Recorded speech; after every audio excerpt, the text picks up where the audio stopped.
السلام علیکم۔ قرآن کے خلاف بہت سے مورچے بنے، کچھ اپنوں نے بنائے، بہت سے غیروں نے۔ آج کا مورچہ صحیح مسلم کی اس روایت کے نام۔ دوستو، جو منکرین قرآن ہیں نا، جو روایت پرست لوگ ہیں، جو کتاب اللہ کے مقابلے میں صحیح بخاری اور صحیح مسلم کو صحیحین کا نام دیتے ہیں اور اسے قرآن کی مانند مانتے ہیں، قرآن کی طرح، جس طرح قرآن میں سب کچھ ٹھیک ہے، حدیث کی ان کتابوں میں بھی ساری روایات صحیح ہیں۔ صحیح مسلم کی ایک روایت ہے، ابھی تھوڑی دیر میں اسکرین شاٹ آپ کی اسکرین پہ آئے گا۔ دوستو، اس روایت کے مطابق نبی علیہ السلام ایک دفعہ اپنے اصحاب میں بیٹھے ہوئے تھے، یعنی صحابہ کرام بیٹھے ہوئے تھے تو ساتھ میں نبی علیہ السلام بھی بیٹھے ہوئے تھے۔ تو ایک عورت کا گزر ہوا، ایک خاتون وہاں سے گزری، پرائی اجنبی عورت، جو کسی کی بہن ہوگی، کسی کی ماں، کسی کی بیوی، کسی کی بیٹی، ہے نا۔ نبی علیہ السلام نے جب وہ عورت پاس سے گزری تو آپ نے اس کو دیکھا۔ روایت کے الفاظ ہیں، اسکرین شاٹ آپ کی اسکرین پہ آ رہا ہے۔ روایت کے الفاظ کے مطابق فَأَعْجَبَهُ، وہ عورت نبی کو پسند آئی۔ نعوذ باللہ من ذالک۔ اندازہ کریں نبی کے بارے میں کیا گفتگو ہو رہی ہے۔ ایک عورت جو پتہ نہیں کس کی بیوی، کس کی بہن ہوگی، ہاں کس کی ماں ہوگی، اللہ جانے کون ہوگی، وہ پاس سے گزری تو نبی کو عورت پسند آئی۔ پسند آنے کے بعد کیا ہوا؟ آپ کی مردانہ خواہش جاگ گئی، جسم میں مردانہ گرمی پیدا ہوئی۔ اس مردانہ گرمی کو نکالنے کے لیے، اپنی خواہش کو پورا کرنے کے لیے آپ اپنی اہلیہ کے پاس تشریف لے گئے۔ یہ روایت آپ کے اسکرین پہ چل رہی ہے۔ دوستو، روایت کے مطابق سیدہ زینب کے پاس نبی علیہ السلام چلے گئے، وہ اپنا کام کر رہی تھیں۔ آپ نے ان سے اپنی حاجت پوری کی اور پھر آپ نے باہر آ کے اصحاب کو بتایا کہ عورت جب سامنے آتی ہے تو شیطان کی صورت میں آتی ہے۔ اچھا، یہ تو تھی صحیح مسلم کی روایت۔ اسی طرح ایک اور روایت ہے جس کے مطابق، جو کہ یہ روایت ہماری تحقیق کے مطابق ضعیف ہے۔ کیوں؟ اس کے اندر ابو زبیر مدلس راوی ہے، لیکن ان لوگوں کے مطابق جو روایت پرست ہیں، جو حدیثوں کو مانتے ہیں، حدیثوں کو ماننے والوں کے نزدیک یہ روایت صحیح ہے۔ کیوں؟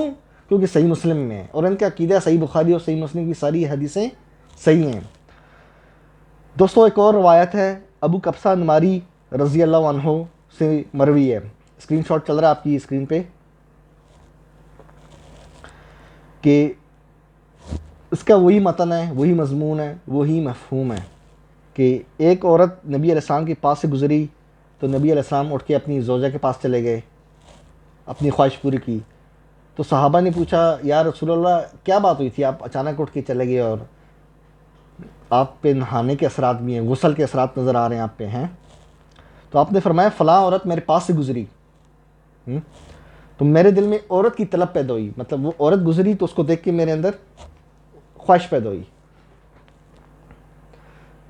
اس لیے میں اپنے گھر گیا، اپنی خواہش پوری کی اور آپ کے پاس آ گیا۔ آپ سوچ سکتے ہیں دو بڑے الزام نبی علیہ السلام پہ لگائے جا رہے ہیں۔ ایک تو یہ کہ آپ نے ایک پرائی عورت کو دیکھا، یعنی ان کے نزدیک نبی علیہ السلام نعوذ باللہ پرائی عورتوں کو شہوت زدہ نظروں سے دیکھتے ہیں، اس نظر سے دیکھتے ہیں جس سے جسم میں مردانہ گرمی پیدا ہوتی ہے، یعنی وہ عورت نہ گزرتی، نہ آپ کے اندر وہ خواہش پیدا ہوتی، نہ مردانہ گرمی پیدا ہوتی، نہ اس خواہش کو پورا کرنے آپ اپنی بیوی کے پاس جاتے۔ پہلی بات۔ دوسری بات، کبھی آپ نے سنا ہے کہ آپ کے ماموں نے آپ سے آ کے کہا کہ میں ابھی آپ کی مامی کے پاس سے ہو کے آیا ہوں، یا آپ کے چاچو نے کہا میں آپ کی چاچی کے پاس سے ہو کے آیا ہوں، یا حتیٰ کہ آپ کے والد صاحب، آپ کے ابا جان نے آپ کو کہا کہ میں ابھی آپ کی والدہ کے پاس سے ہو کے آیا ہوں اس لیے میں نہ کے آیا ہوں؟ کبھی کہا ہے آپ کو؟ یا آپ اگر شادی شدہ ہیں، آپ لوگوں کو بتائیں گے میں ابھی اپنی اہلیہ کے پاس سے ہو کے آیا ہوں اس لیے میں نہ کے آیا ہوں؟ بتائیں گے؟ نہیں بتائیں گے نا۔ نبی علیہ السلام کے بارے میں پوچھا جا رہا ہے کہ آپ، بتایا جا رہا ہے کہ آپ نے اصحاب کو بتایا کہ میں ابھی نہا کے جو آ رہا ہوں نا، وہ ایک عورت گزری تھی تو اس کو دیکھ کے پھر مجھے وہ ہوا، تو خواہش پیدا ہوئی تو میں چلا گیا اور اپنی بیوی کے پاس حاجت پوری کر کے آیا ہوں. یعنی صاحب کو بتا رہے ہیں، پرسنل بات بتا رہے ہیں کہ میں ابھی حاجت پوری کر کے آیا ہوں. یہ کچھ سوچنے کی بات ہے؟ تھوڑی سی عقل لگائیں. لیکن کیا کریں کیا؟ آنکھوں پہ روایت پرستی کا پردہ جو آ گیا ہے. دوستو، اظہر بن سعید الحرازی یہ راوی مستور ہے اس روایت میں، اس لیے اس روایت پہ ضعیف کا کانٹا لگے گا، لیکن ان لوگوں کے نزدیک یہ ساری روایات صحیح ہیں. اچھا، تیسری روایت، اور اسکرین شاٹ آپ کی آ رہا ہے اسکرین پہ. عبداللہ بن مسعود رضی اللہ عنہ سے مروی روایت ہے، اس کا بھی سیم یہی مفہوم ہے، یہی مطلب ہے. یہ روایت بھی ضعیف ہے. ابی اسحاق راوی مدلس ہے. یعنی کتنے افسوس کی بات ہے کہ نبی، اب پھر آپ کہتے ہیں کہ جی یورپ والے کارٹون بنا رہے ہیں، ہے نا. یورپ والی یہ ساری گندگی کہاں سے لے رہے ہیں؟ قرآن میں تو یہ چیز نہیں ہے. یہ ساری چیزیں آپ کی صحیح بخاری اور صحیح مسلم میں ہیں، لیکن آپ نے اس کے اوپر تقدس کا پردہ، چادر رکھی ہوئی ہے، پہنائی ہوئی ہے، تقدس کا پردہ ڈالا ہوا ہے نا. قرآن کے مقابلے میں آپ ان احادیث کو مانتے ہیں، ان احادیث کو. اگر آپ کے والد صاحب کے بارے میں کوئی کہے کہ وہ پرائی عورت کو دیکھ کے گرم ہو گئے، ہاں، اور پھر آپ کی والدہ کے پاس چلے گئے، آپ کو کتنا غصہ آئے گا، ہاں، کہ میرے والد صاحب کے بارے میں اس طرح کا آپ سمجھتے ہو. اگر آپ کو اپنے والد صاحب کے بارے میں غصہ آ سکتا ہے تو ہمیں کیا نبی علیہ السلام کی اس پہ غصہ نہیں آنا چاہیے؟ نبی سے بڑھ کے کوئی ہے؟ ہے کوئی؟ نہیں نا. تو پھر دوستو، شیعہ حضرات کو خوش ہونے کی زیادہ ضرورت نہیں ہے. یہ گندگی آپ کے ہاں بھی ہے. جی، شیعوں کی سب سے بڑی کتاب اصول کافی. دوستو، اسکرین شاٹ آپ کی اسکرین پہ چل رہا ہے. اس کا بھی وہی مفہوم ہے کہ نبی نے ایک عورت کو دیکھا تو پھر اپنی حاجت پوری کرنے کے لیے بیوی کے پاس چلے گئے. اب کوئی شیعہ حضرات میں سے اگر کوئی یہ کہ جس طرح ہم نے سنیوں کی روایت کا بتایا صحیح مسلم کا، اگر کوئی شیعہ یہ کہ جناب یہ روایت ضعیف ہے، بعض محققین نے معلّہ بن محمد البصری پہ کلام کیا ہے، تو ان کی خدمت عالیہ میں عرض ہے یہ روایت صحیح ہے آپ کے نزدیک. آپ کو پتہ نا بعض شیعہ ہوئے ہیں جو کہتے ہیں اصول کافی کی ساری روایت صحیح ہیں. یہی وجہ ہے امام مہدی نہ انہوں نے، ان کو جب یہ اصول کافی لکھ کے پیش کی گئی تو آپ نے کہا کافی، یعنی کافی ہے، کافی لی شیعتنا، ہمارے شیعوں کے لیے کافی ہے. اس کے بعد سے اس کا نام کافی پڑ گیا ہے نا.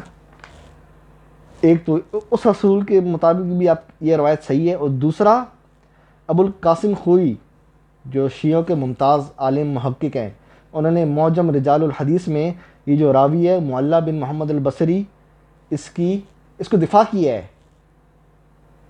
آپ کہتے ہیں یعتمد علیہ، اس پہ اعتماد کیا جائے گا، اعتبار کیا جائے گا. بتائیں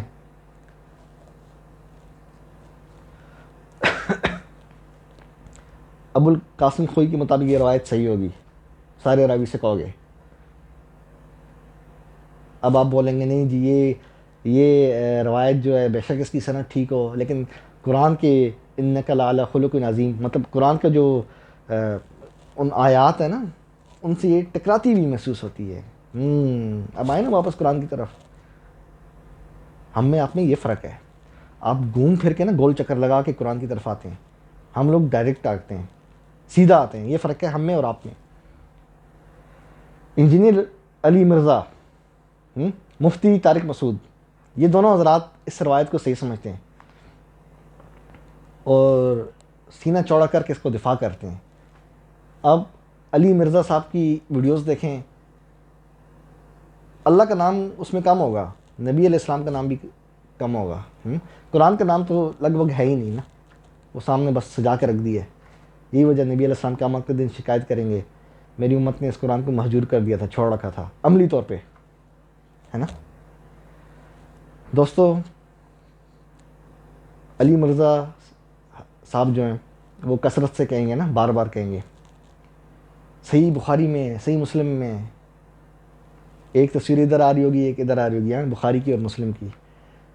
صحیح مسلم میں اس طرح ہے، صحیح بخاری میں اس طرح ہے. اور یہ روایت کو بالکل صحیح مانتے ہیں، یعنی وہ مانتے ہیں کہ ہاں ایسا ہوا ہے، یعنی نبی علیہ السلام کو نعوذ باللہ ایسا سمجھتے ہیں. بتائیں ان کا پھر ہم کیا کریں؟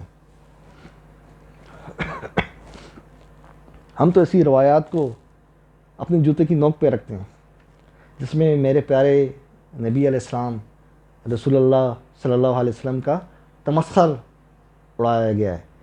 اور یہ صحیح مسلم کی روایت اس پہ بھی کانٹا لگے گا. کیوں؟ اس کے اندر جو ابو زبیر ہے نہ صرف مجرور راوی ہے، جماعت نے توثیق بھی کی ہے، تنقید بھی کی ہے. سب سے بڑی بات مدلس ہے، صیغہ عن سے روایت کر رہا ہے. اور امام ذہبی، ابھی اسکرین شاٹ آئے گا آپ کی اس پہ اسکرین پہ، امام ذہبی دوستوں جنہوں نے سیر اعلام النبلاء اور میزان اعتدال لکھی، بڑے یہ محقق ہیں. یہ بھی صحیح بخاری اور صحیح مسلم کی ساری حدیثوں کو صحیح مانتے ہیں. لیکن دیکھ لیں اس بندے کا ایمان، اس کی غیرت جاگ گئی. حالانکہ مانتا ہے بخاری اور مسلم میں ساری روایتیں صحیح ہیں، لیکن یہاں آ کے نا اس کی غیرت نے جوش مارا. میزان اعتدال میں اسی راوی ابو زبیر کے ترجمے میں اس نے کہا میرے دل میں ایک کھٹکا سا ہے نا، کہ 3 روایتوں کا ذکر کیا اس نے ذہبی نے کہ میرے دل میں کھٹکا ہے، مطلب میں اس کو صحیح نہیں مانتا نا، کیونکہ اس کے اندر ابو زبیر مدلس بھی ہے. اور پھر 3 روایتیں ذکر کی، اس کے اندر ایک روایت یہ بھی ہے کہ نبی نے عورت کو دیکھا. اسکرین شاٹ آپ کی اسکرین پہ چل رہا ہے.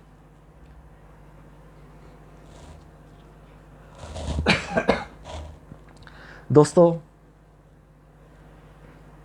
امام ذہبی اللہ ان کی مغفرت کرے، ٹھیک ہے ہمارا ان سے اختلاف ہے، لیکن دیکھ لیں حق کی بات جاتے جاتے کر گیا کہ کہہ گئے کہ نہیں میرے دل میں ہے کچھ، ہے نا.